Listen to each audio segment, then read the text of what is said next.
అమరావతి పునర్నిర్మాణానికి కూటమి సర్కారు చర్యలు చేపట్టిందన్నారు మంత్రి నారాయణ. గత వైసీపీ సర్కారు వల్లే రాజధాని నిర్మాణం ఆగిపోయిందన్నారు.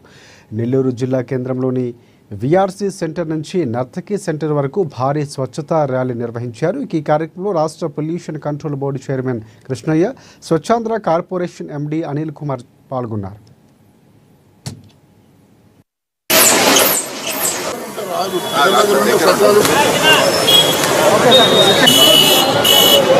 జనభై 5 లక్షల టన్నులు చెత్త మనకు వదిలేసిపోయింది. లెగసీ ఉండకూడదని ముఖ్యమంత్రి గారు ఆదేశిస్తే దానికి టెండర్లు పిలిచాం. ఎంతో వేగవంతంగా జరుగుతుంది. ఇప్పుడే మన అల్లీపురం రోడ్లో లెగసీని ఇనాగరేషన్ చేసి వచ్చాం. ఈ విధంగా ఈరోజు ఈ ప్రభుత్వం నిజమైన స్వచ్ఛమైన ఆంధ్రప్రదేశ్ సాధించడానికి అన్ని రకాలుగా కృషి చేస్తుంది. దానికి అందరూ ప్రజాప్రతినిధులు, అధికారులు, విద్యార్థులు అందరూ సహకరించారు. 2014-19లో నేనే ఈ శాఖ మంత్రిని. అనేకమైన కార్యక్రమాలు చేశాను.